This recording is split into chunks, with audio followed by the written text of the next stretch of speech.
Still to come on Neighborhood Journal, we're going to take you to a museum within a museum that shows us an interactive display of the instrument that rocked the world.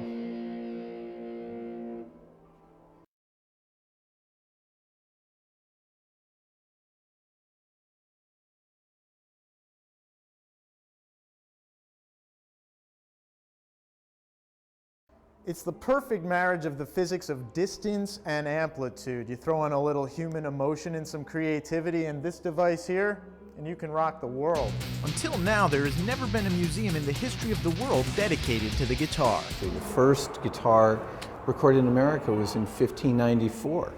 I mean, that's not too long after Columbus showed up. There are more guitars sold in the United States than all other instruments combined.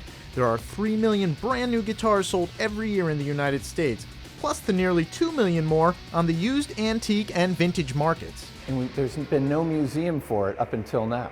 I mean, there's teacup museums, there's barbed wire museums. It seems like the world's most popular instrument should have its own museum.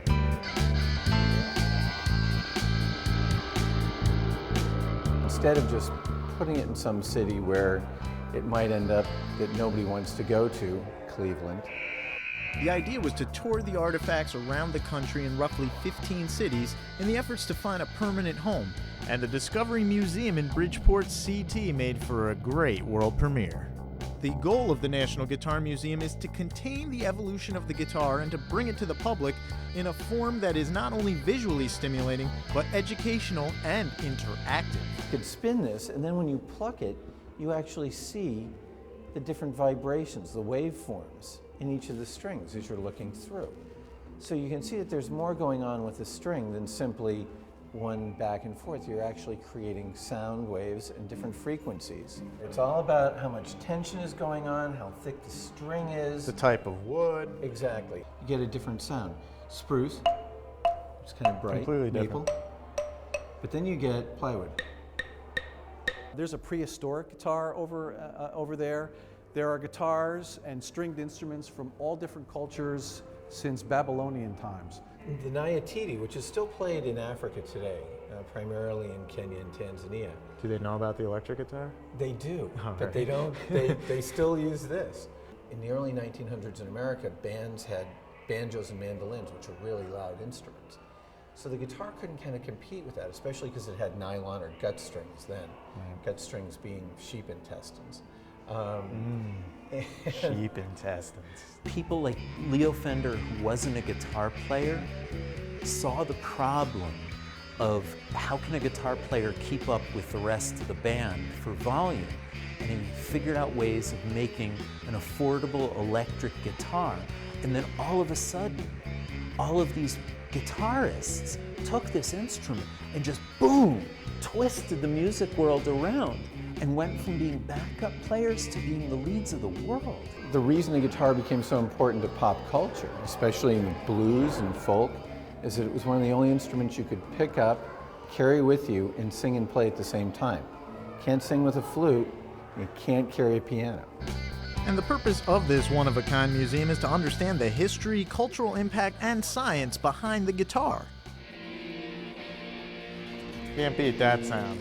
And there's something about holding a guitar close to you and turning it really loud that you don't get from any other instrument.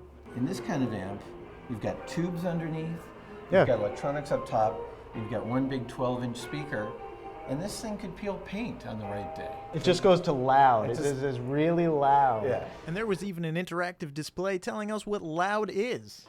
Jackhammer's pretty loud, but not, that's like 5 decibels louder than the guitar? Yeah, when it's up close. Yeah. 194 decibels, sound ceases. It's no longer, whatever force is creating that sound just becomes a shock wave and disintegrates things. So it doesn't, you can't hear it because it'll disintegrate you. I want that guitar. And there's even an interactive display that teaches music memory. So follow the riffs. Iron Man. Mm-hmm. Good. I don't even think I could do that with these. Are you musically inclined? No, I'm musically reclined. I have to sit back and be the audience for the guys who really know what they're doing. Do you play guitar? I do play guitar. What's your weapon of choice? My weapon of choice is a Gibson SG. So then let me ask you this. Tony Iommi or Angus Young? Tony Iommi. And Tony Iommi just agreed last week to be on our board of advisors. Who wouldn't want this guy on their board of advisors? And whether it's the history of guitar that interests you or those who make history with the guitar, the National Guitar Museum has it all. Even the world's largest guitar, to acknowledge the instrument that rocked the world. Or at least my world.